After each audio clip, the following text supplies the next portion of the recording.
best pay-per-view of the year is coming this weekend, man. Today I'm going to go with my early predictions on the whole entire card. I already broke down the main event. I've given my predictions, so make sure you watch that video. And I will be doing a more in-depth one for the co-main event as well. Hopefully get that video out tomorrow or Monday. So for now, I'm going to leave you on a cliffhanger on who my co-main prediction or who I'm going to pick for my early ones, of course. But anyways, let's hop right into this card. Very good card. Very good. I love seeing it. The first fight up, we got a women's bantamweight fight, man. Awesome. Nora Carnolle. I'm picking Nora, you guys know. WMMA, higher levels, I know. The unranked, or especially women's bantamweight. Women's bantamweight, man, you might as well just flip a coin or, roll a die. I don't know, bro. Women's bantamweight, I don't know any of them unless they're fighting for the belt or they're top 3 or top 4, bro. It's just I don't know. Flyweight, I'm okay. Strawweight, I'm okay. But really, the men's MMA is where I look at. But anyways, let's get right on to the next one. Nora Carnolle will be my next one. The next fight up, you got Tresean Gore, Marco Tulio.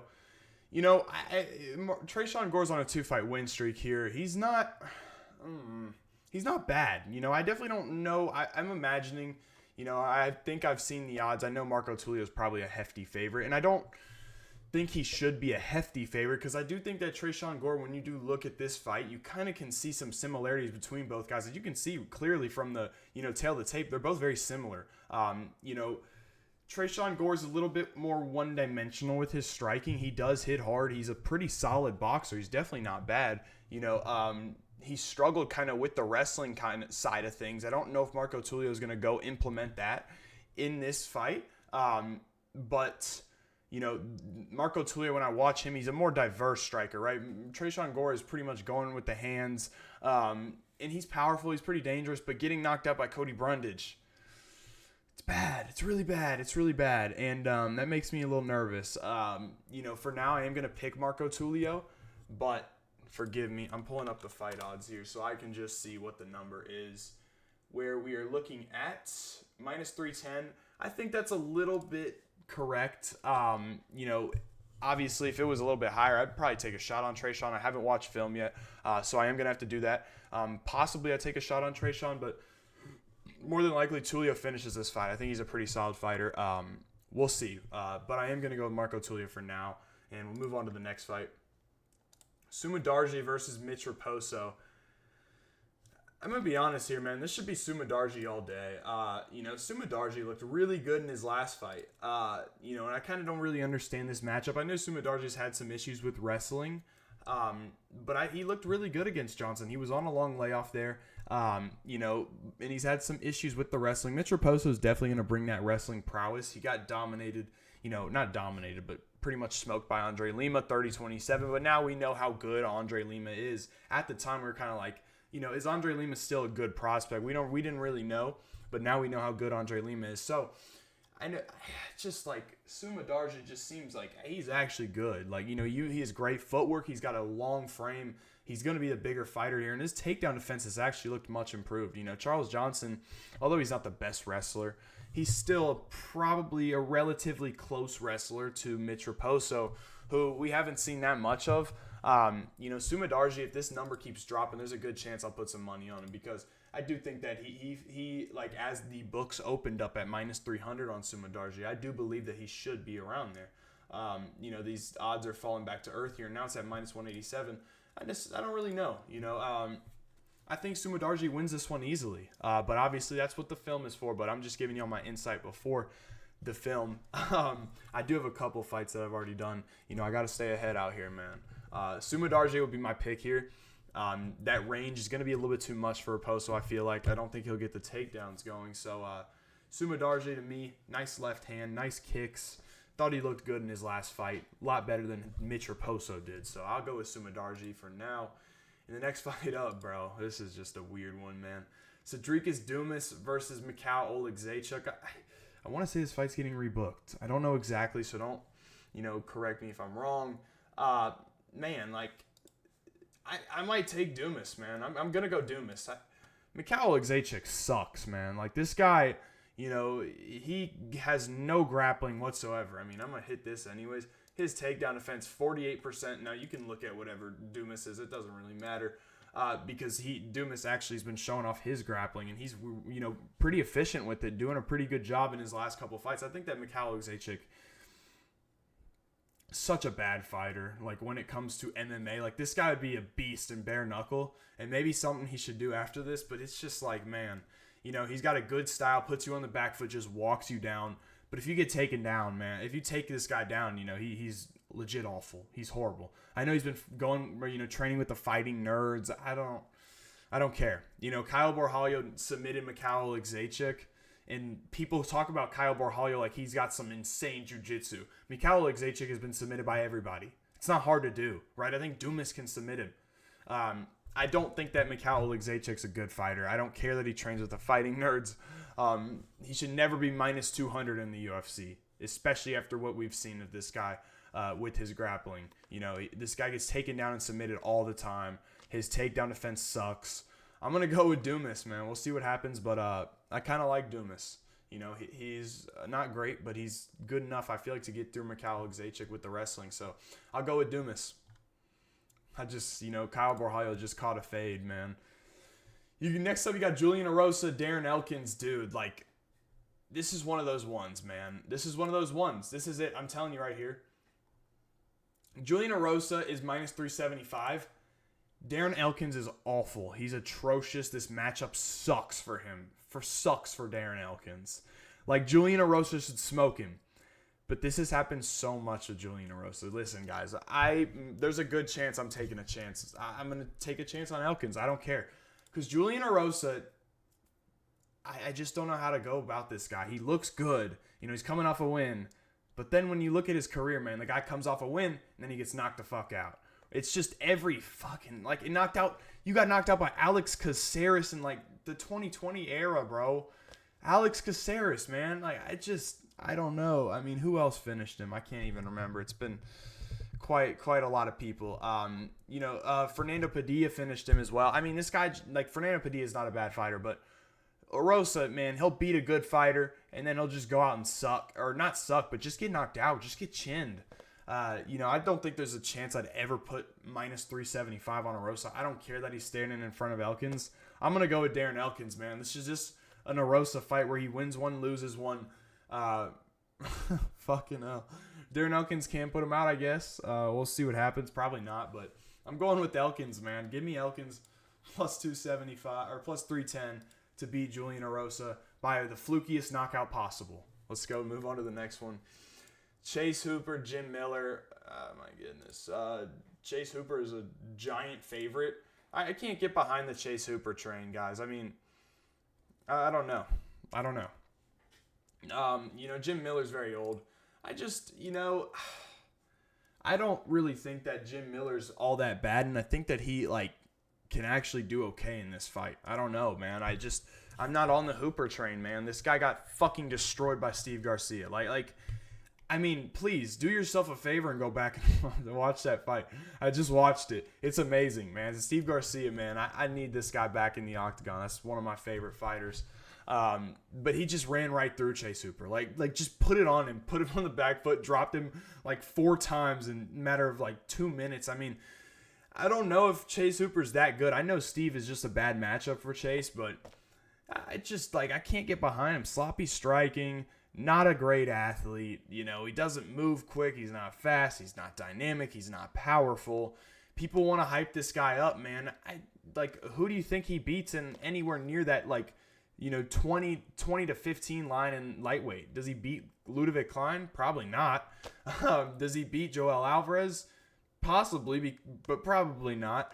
I don't even see this guy beating Jared Gordon, right? I think Jared Gordon knocks him the fuck out. So I don't know how much I believe in Chase Hooper, especially being minus 700 here. I might stick with the old man here, Jim Miller. I might do it. I'm doing it, man. I don't know. Jim Miller, he's still pretty powerful. He does have good BJJ. I don't know how many times he's been submitted in his career. I don't know if it's been a whole lot or not. There's a good chance I'll probably change this pick, but I'm not getting behind Chase Hooper, man. I'll take my plus 550 on, Jim Miller. So move on to the next one. Xiaonan versus Virna Jr. Like, this is a good, like, I know these ladies, okay? I know these ladies. I think Virna's a beast, man. I don't know. I'm going with Virna, man. We've seen Xiaonan taken down before. We've seen her control on the mat before. And she's not some, they make, the commentary team makes her seem like she's some just powerful, like Amanda Lemos type of power in her hands. Sure, she's a good striker. She's fast. She's not that powerful, right? She has one knockout win over, who is it? Andrade, who was just running at her. I don't know if Xiaonan is some knockout artist like the commentary and the broadcast makes her seem. I know she's a strawweight, but for God's sake, she has one finish in the UFC with, right? I don't know. What's the odds here? So Virna is a favorite. I like Virna, man. Raul Rosas, she looks like Raul a little bit. She's just got great BJJ, man. And she, we've seen Xiaonan taken down multiple times. It's not that hard to do, right? I think that Virna, when it comes to the wrestling, grappling kind of side of things in strawweight, she's definitely up there with Tatiana Suarez. Definitely up there with Zhang Wei Li. She's a very good grappler. There's no doubt about it. Mackenzie Dern, all those ladies are very good grapplers. I think that Virna, when it comes, like, the difference between Virna and Mackenzie Dern, I think Virna is just her top pressure, right? She's just a good jiu-jitsu grappler, man. I'm going with Virna Jandiroba here. Let's move on. Is this the feature prelim? The feature prelim is going to be Dan Ige versus Sean Woodsen. Wow. Man, I understand. Dan Ige's plus 145. I don't know if I understand that. I don't know. Because Sean Woodsen, he's got a finish coming off his last fight. Great finish. If you look at the reach, and my goodness, man,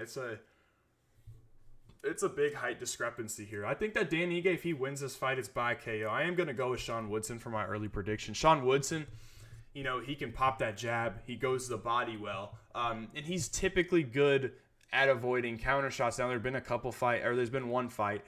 I can't remember the dude's name. Luis Aldana knocked him out pretty much. I think that Dan Ige could find the mark for sure, but Dan Ige, to me, he's more of a power puncher, not the best volume. I want to see how he approaches the fight because Sean Woodsen's so experienced fighting guys that are smaller than him. He'll throw that knee up the middle, right? And you can't just pressure him because he's got that knee right there for you. It's an interesting fight here. Dan Ige, great counter striker, great boxer. He's got good BJJ. He's good on the mat, good wrestler. But I think Woodsen's takedown defense is good enough to hold up here. We'll see what happens here. I think this is a tight fight, but I do in the end here, I think that Dan Ige needs to find a knockout here. And I don't know if it'll happen, right? Sean Woodsen's tough to hit. He rolls with shots well. There's been some hairy fights, and I know that the recency bias is why the odds are like this. But in the past, Woodsen has some controversial decisions. Alex Caceres, Charles Jourdain. I thought he beat Jourdain pretty easily. The Caceres fight was a little bit closer, but do they have the odds here? Oh, they don't. Oh, okay. Yeah, I think Woodsen. For now, I'm going to say Woodsen wins. We'll see what happens. I still got to watch, but very well could change my pick on this one. We'll move on to the next one. Nikita Krylov versus Dom Reyes. I've watched film for this fight.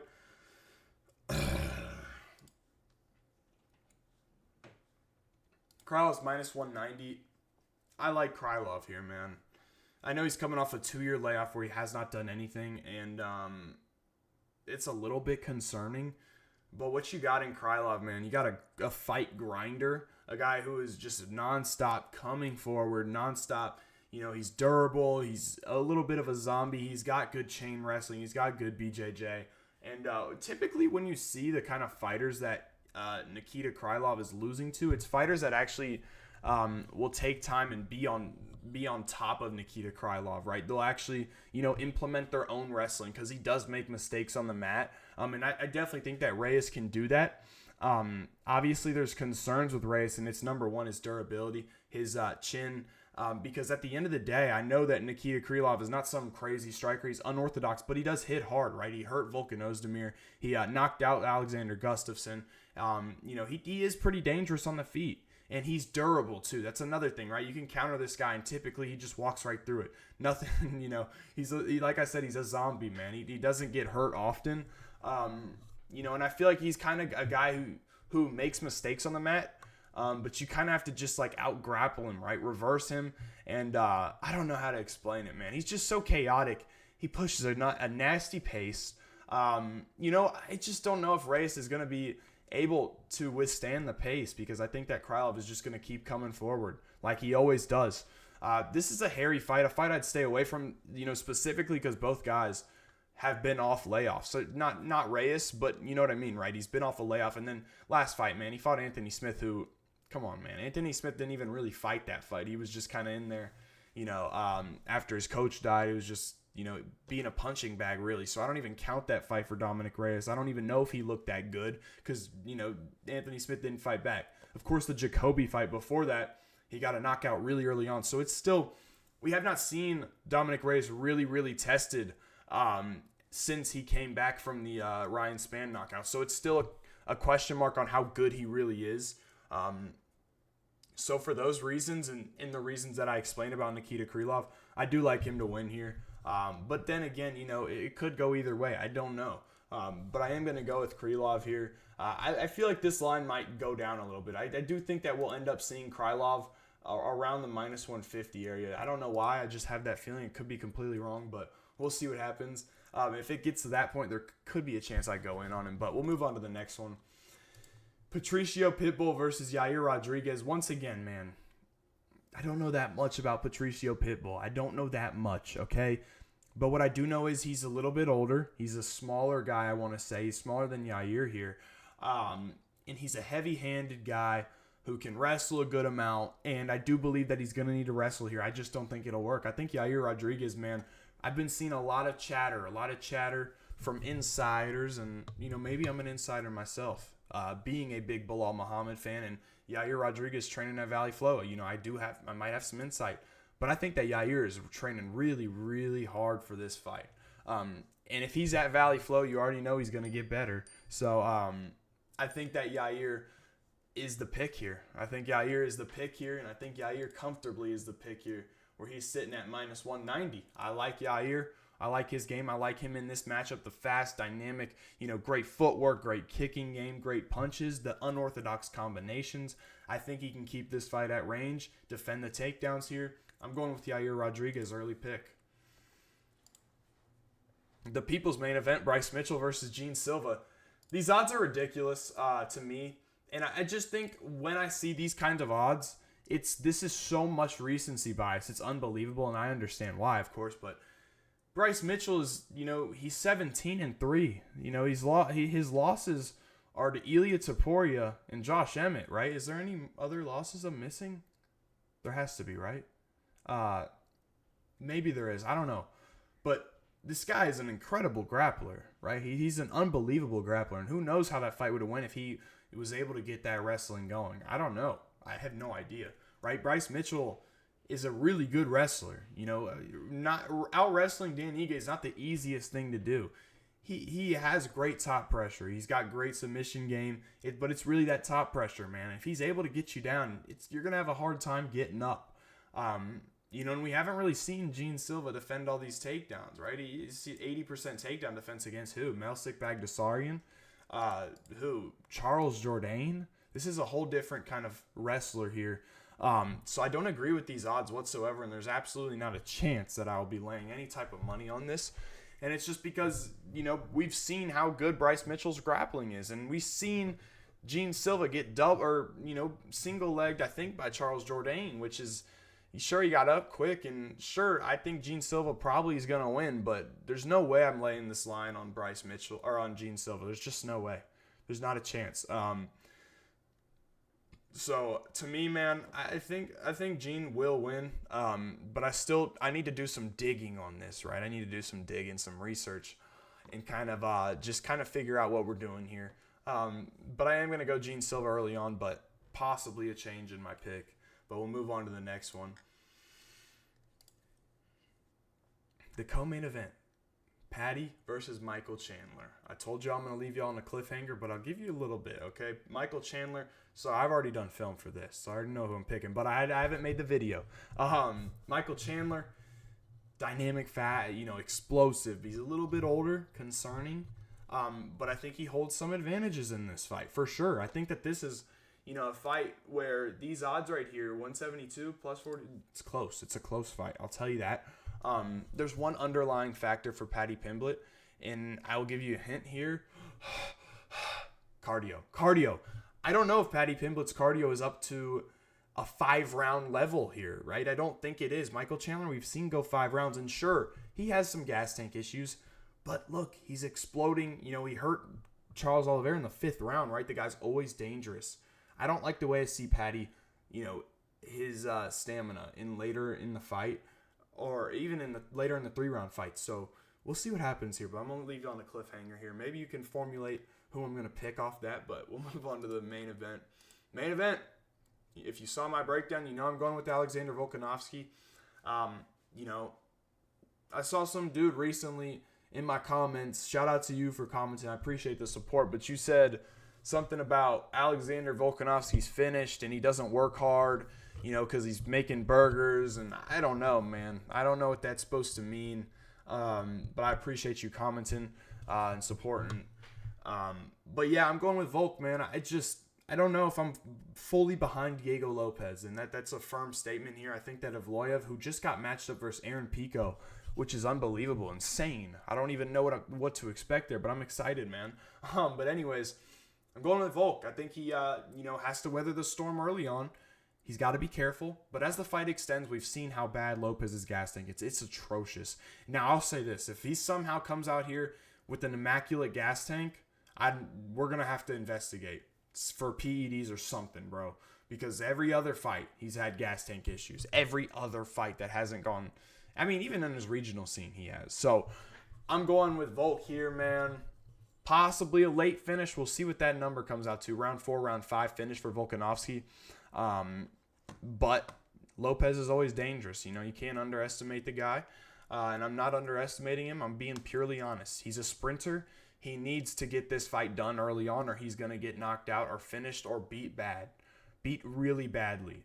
Because Volk will not slow down. You need to stop him. You need to finish him or outclass him somewhere, right? And I don't think that Diego Lopez's skill set is good enough to outclass Volkanovski. It's not even close. So he's got to get the finish here.